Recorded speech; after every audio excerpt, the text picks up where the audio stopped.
Okay, today I'm going to let you in on the secret of how I have grown in 5 years from like this weirdo kind of siloed accountant just doing his own things that he thought were super cool to now I feel like I've collected like the most creative, innovative, fresh ideas in the profession, and I'm like a reflector of those things for other people to learn from. You will be shocked at how naive I was 5 years ago. I'm going to run you through how my framework has changed and one of my favorite books that opened my mind to this. Come on in. It's Jason Daly.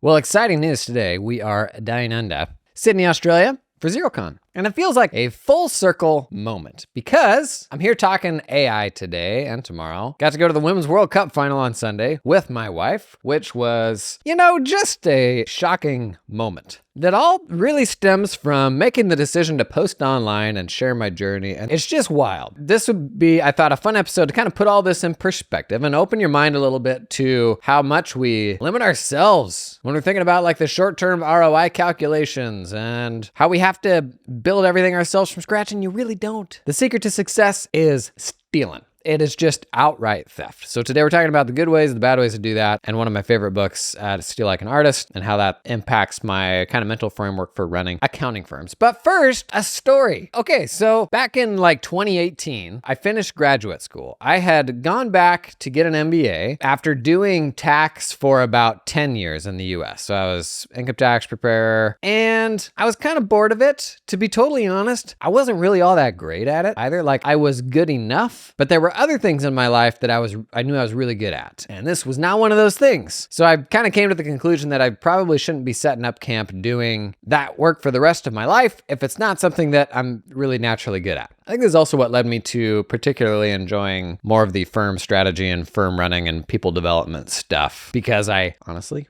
wasn't amazing at all the other stuff, but knew I could do good enough, pretty good at like the more kind of firm running side of things. But I go back to graduate school thinking that I don't know if this accounting stuff is really for me, but I'm going to go through this graduate program in Portland, build a network. This school had like great connections in tech and all sorts of different stuff, and come out the other side of it and just see what I'm feeling, see if it opens up any new doors. And I was maybe a semester away from graduation when I had this epiphany, this John Nash beautiful mind moment of a revolutionary new way to run an accounting firm and build a practice around doing this stuff for clients. And that was to manage the entire accounting department, like back office, for a small business. And let me tell you, this was a pretty novel idea. So my firm, or the firm I was with at this point, is an 80-year-old tax firm. Tax was all I had done, and we partnered with bookkeepers and all that stuff. But this was different. This was, buddy, we're going to carve out everything that goes into the accounting department. Accounting, month-end close, controllership stuff, accounts payable, payroll. We're going to do all that stuff for you, accounting firm in a box. And this was like a really compelling opportunity to me, because you could walk into like $1 million a year revenue small business and command like $50,000 a year in fees managing this stuff. We were able to benchmark our fees rather than against other people that did tax prep. We could benchmark it against what the cost would be to go out and hire somebody to do all this for you. And we knew we could do a way better job. And in the firm I was at, we had like 800 small business clients. So it'd be shooting fish in a barrel to go out and do this kind of managed back office stuff for them. We talked about this the other day on my kind of big trends for 23. This is what a lot of tax firms are doing now, is eliminating the once a year tax work and moving into doing the back office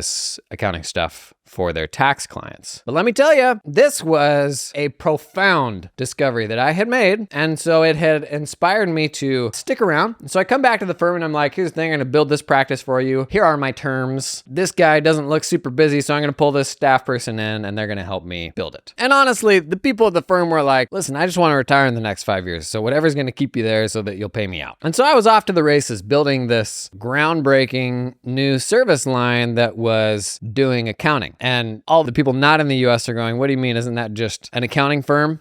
Yes. A lot of firms in the US, especially small firms, just do income tax because income tax is so hairy. And I hadn't been exposed to that. All I'd really been exposed to was like going out and hiring a bookkeeper just to hustle the ledger. And so my groundbreaking approach here was we're going to manage like the whole accounting department. And so I'm all full of energy, and I think I had just had our first kid at this point, and they're like that evolutionary trigger had just flicked where it was all also like all-time high in motivation because now I needed to find a new level of career success in order for my offspring to be successful and happy. So I'm in this brave new world of innovation. And I go to my first accounting conference, Xerocon San Diego 2019, 4 years ago. So from today, almost exactly 4 years ago, first accounting conference I'd ever gone to. And I still remember the very first morning, they've had this little breakfast set up. And if you've ever been to a Xerocon, like their stuff is just so distinctly Xero. It was no doubt like a cage-free kale salad breakfast or something like that. And I sit at this little square table and there's 4 chairs there. And there's a lady there maybe in her 60s and there's another guy there maybe in his 40s. And I'm still an accountant. Like it's not easy for me to just go out and start conversation with people. But I was like, hey, new me, I'm learning, I'm out here. I'm about to turn this entire universe inside out with this exciting new model. Let's meet some cool people. So I start a conversation with this lady. I was like, tell me what you do. Like, are you a bookkeeper? Do you run an accounting firm? And she's like, well, I've been a vet tech for the last couple decades and I'm thinking about getting into bookkeeping. So I'm just here to learn more. And I'm like, oh, wow, that's interesting. I start talking with the guy next to her and I'm like, what do you do? And he's a little guarded, but I can tell that he runs an accounting practice. They do some stuff with more kind of mid-market accounting tools like NetSuite. And with some more prodding, I basically figure out that this guy does like the managed accounting department back office stuff for Kaiser Permanente. He doesn't, his firm does. And if you're not in the US, Kaiser Permanente, I think, is the largest single healthcare provider in the US. So he's doing this novel, groundbreaking thing that I had just come up with coming out of graduate school for this massive, massive healthcare group. And in the moment, I'm going, oh my gosh, I found the only other person in the world that had this killer idea. We're going to be best friends. Let's keep this on the DL, buddy.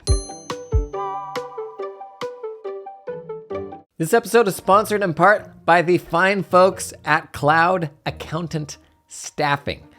Do you hire accountants?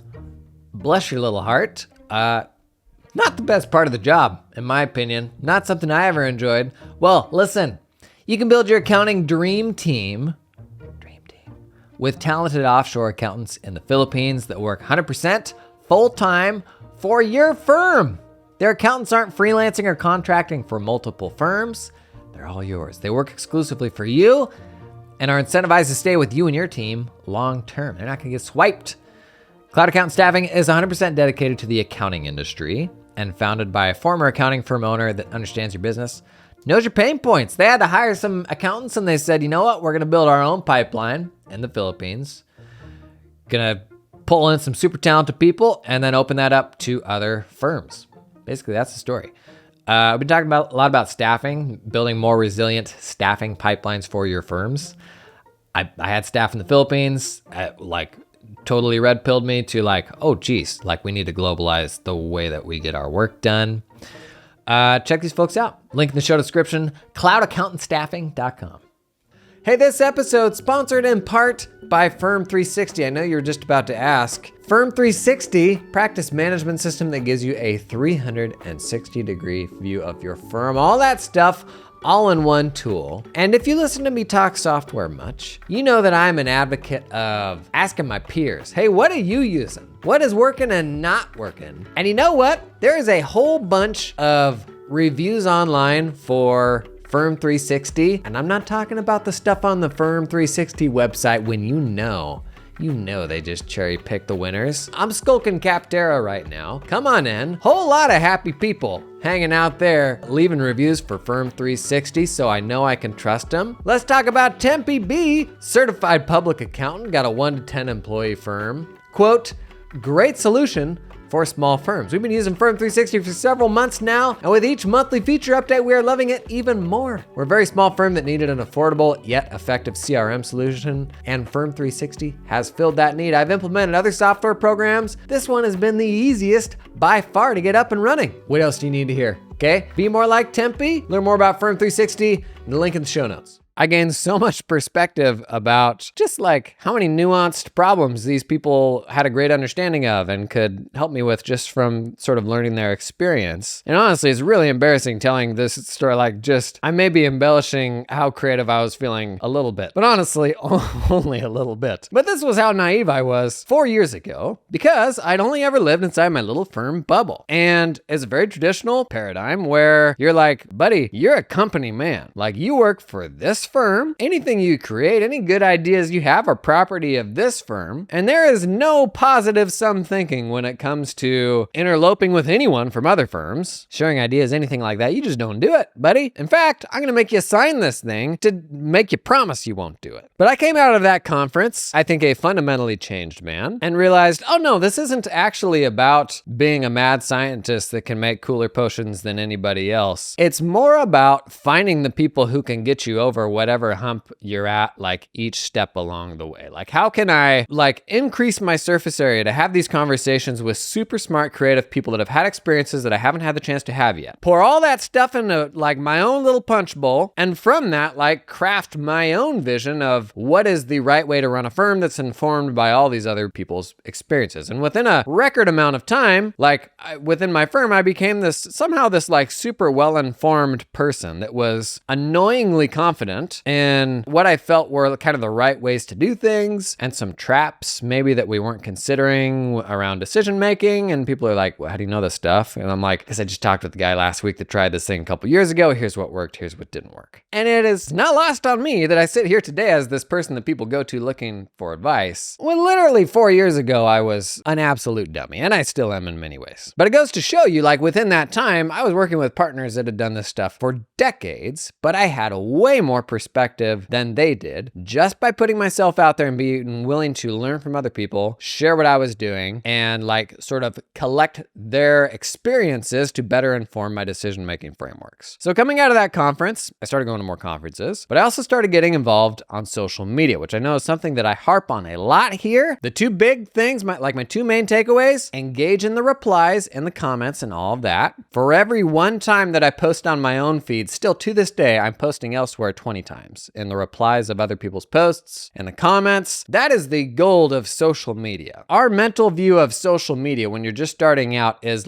mega star social media. It is Kim Kardashian, it is Dwayne Johnson, it's people posting stuff and moving financial markets. Buddy, we're not playing that game in our little universe. The version of social media that I live in is super nuanced. It's other people that run firms like mine. I just want to share my experience with them, because then I get to learn from the collective experiences of all those other people that I haven't been able to get yet. I would happily hear what are the things that they screwed up so that I don't then waste years doing the wrong thing. And that's the goal here, is honestly to shave years off of your learning processes doing the wrong thing. And I think a big reason why we maybe don't do this, and why we try to do it all ourselves, is we struggle with this notion of stealing other people's ideas. So you may have heard of a book from Austin Kleon called Steal Like an Artist. One of my favorite books. It is a super easy, super short read. I'll put it in the show notes. And it is a reminder that everything out there is theft. Absolutely everything is. Every new creative thing that you see is a combination of old things.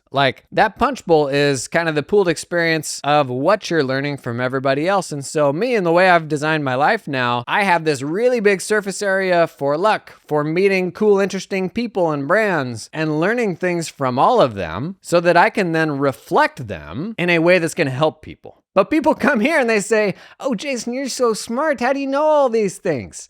Buddy, I'm not. But I've been super fortunate to honestly build a business around collecting that stuff, definitely wrapping some production value and entertainment around it by helping people learn, by sharing and regurgitating the best and the coolest and the most creative stuff that I hear from other people doing this. So some really cool lessons from Steal Like an Artist. The Beatles, they started as a cover band. And oftentimes we get stuck with where to start and how to take the first steps, when the reality is you find yourself in the doing of the work, I think. You find what you enjoy, you find what feels uniquely you by doing it. So if you have to start by ripping somebody off, great. That's a great place to start. But for whatever reason, we have this force inside of us that's well, that's not fair. I need to find my own path. The reality is when you're starting out, you have no idea what that path should actually be. So I think to give us permission to beg, borrow, and steal, let's define the bad version of that. The bad version of that is plagiarism. It is taking something without giving credit. But I'm going to let you in on a secret. Running accounting firms, it is more about consistent execution than it is a super novel creative approach. This isn't really a hub of innovation, I would say, which is good. Most people don't go into accounting to,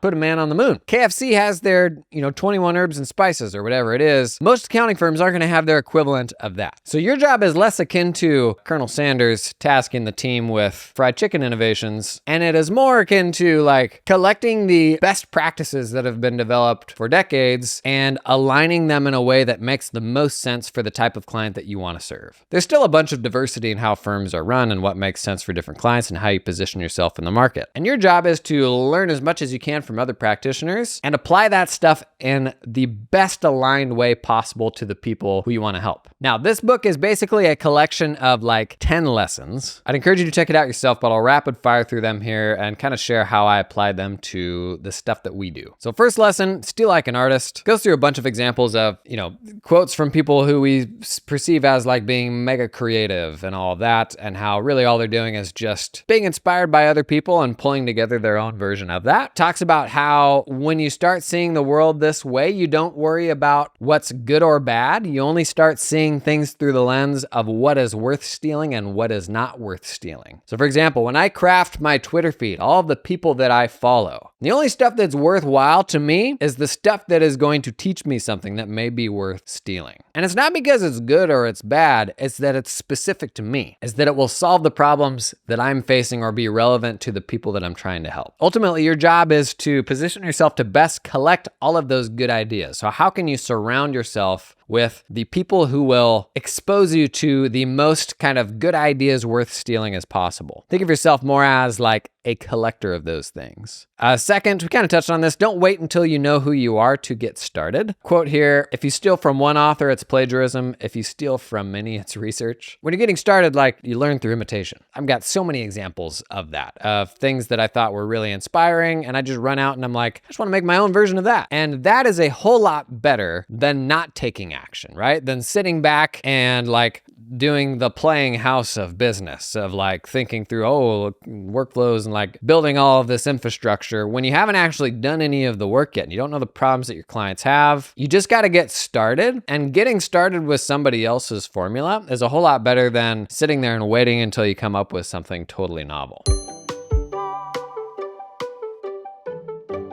Hey, today's episode is sponsored in part by Financial Sense, and I am very excited to share Financial Sense is putting on a virtual conference called WorkflowCon, and yours truly will be there talking about how to use AI for workflow stuff. Conference is happening late October. Got actually a pretty rock star cast of speakers: Don Brolin, Ryan Lozanis, Kelly Parks, now Carter Gray, Veronica Wassick, Allison Ball, Terrell Turner, Nicole Davis. Whole bunch of super smart people. Use the link in the show notes to sign up for free. Yep, I said it, for free. They've got all the sessions organized into tracks so you can pick something that makes the most sense for you. You know how I feel about conferences. It is the best way to get out of your kind of group think tunnel vision that we all have within our firms. Come check this one out. Hit the link in the show notes for more information. This episode is sponsored in part by Copilot. Gang, I like tech as much as the next guy. I like finding new apps, plugging new stuff into my stack, but you know what I won't stand for? Is a scattered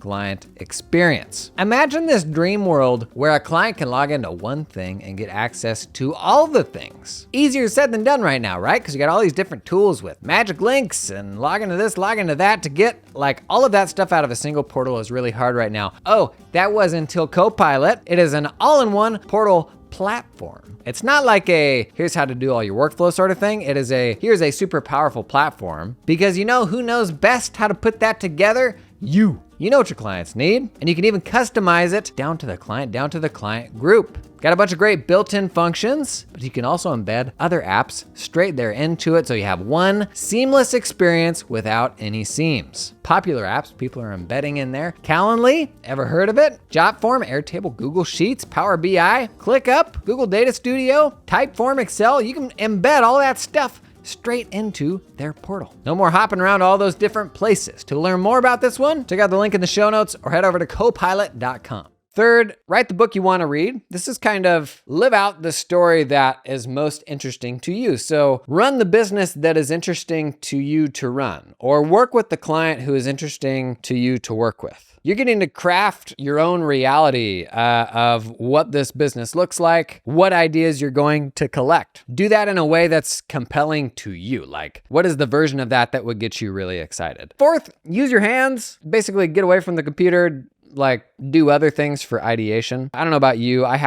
We do like this white collar staring at your computer all day stuff. Like, I definitely have to have time away doing physical things, and that's really good for my mind. 5, side projects and hobbies are important. Don't be afraid to lean into your other passions, even if they're not really work related at all, because there's inspiration to be found there. There's also an element of that recharging you creatively. I think much of our business success is driven by the energy that we can bring to solving problems and all of that. And if you are fully charged creatively, it makes all that easier. 6, the secret is to do good work and share it with people. I can't remember who said it. Maybe it was Tim Ferriss. Something along the lines of how sharing your playbook is an asymmetric bet. So if you do this thing and this cool thing in a vacuum and nobody ever hears about it, like, okay, fine, you did that cool thing. But if you do that cool thing, but then you share it externally for hundreds of other people to see, it makes the fact that you did that thing more meaningful. It creates more opportunity from it. And we struggle with, self-promotion and stuff like that. So think of it more through the lens of, I just did this cool thing, or I learned this novel thing. Here's how I can help people. Here's how I can put that out there to increase the likelihood of someone else being able to have success in the same situation. Think of it more through that lens. And so when those really awesome things happen, think about whether there's a way to amplify those things to help other people. So I got to go to the World Cup final the other night with my wife. And that all happened because I made the decision to start posting stuff on social media, be transparent about the work that I do, and increase my surface area for luck and for meeting cool people and brands. And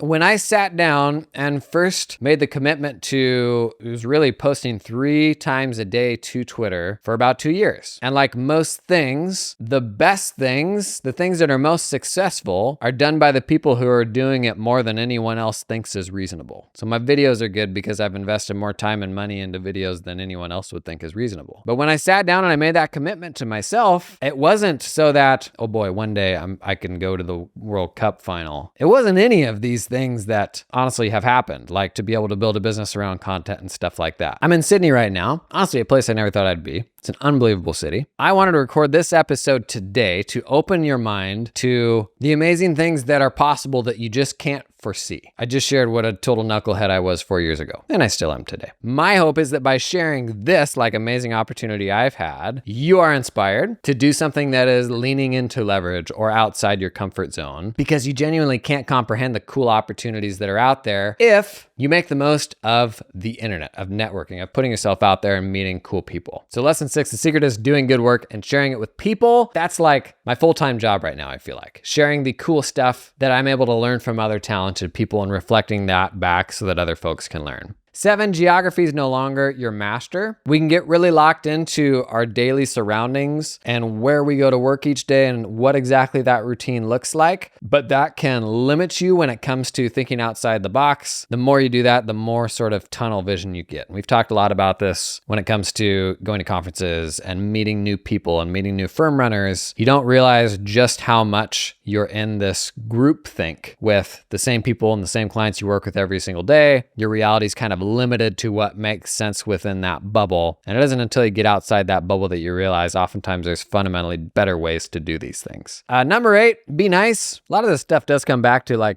just being helpful. Everybody has problems in the world. Everybody can benefit from you making a connection for them. And that's one of the, honestly, the most fun and fulfilling things for me right now, having met a lot of folks, is being able to make connections. But that all starts with building friendships and being helpful for folks and just building that goodwill along the way. Number 9, be boring is the only way to get work done. So this is along the lines of how doing meaningful things is usually just a product of super consistent effort. This has definitely been the case For me, my main YouTube channel, I made 2 videos a week for a year and a half. And I think at the end of that had 500 subscribers. And that was like an ignorance debt that I paid down through a whole ton of repetitions, making a whole bunch of bad videos that nobody watched so that I could then make better videos. And when those videos got better, it attracted more people. But that all happened because I was willing, over 18 months in that span, having 2 kids, to commit to publishing 2 videos a week. So like, I think it's easy from the outside to think that like I'm some like a unicorn combination of being able to make funny things and understanding production and all this stuff. It's just because I was willing to make that commitment and like with consistency, and I've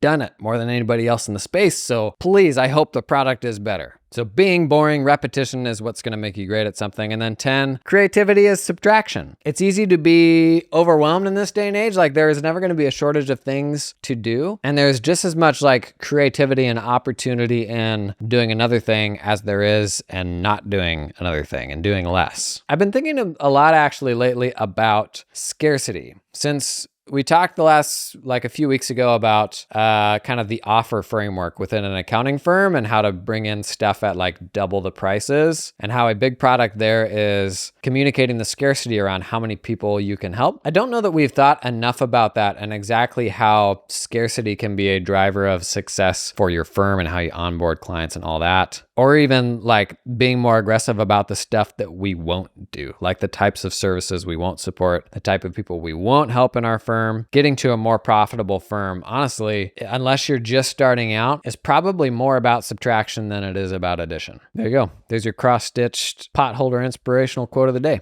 Running a successful firm is more about subtraction than addition. I think that's probably true. Man, that was the case for me. My last couple of years in firm running were all about subtraction. I had way more fun when I was getting smaller and charging more than when I was like going after these sweaty, pointless growth metrics. So my secret to growth, buddy, figure out how you can steal a whole bunch of ideas from other people. That is what it's all about. A lot of really smart people tune into this podcast. So please don't hesitate to post your, embarrassing or ignorant questions in the comments. I started all this stuff from like a huge place of ignorance, and the sooner you can pay that down, the better. The sooner you can move on to cooler stuff. That's all I got today. Thanks for coming and hanging. I'll see you in the next one.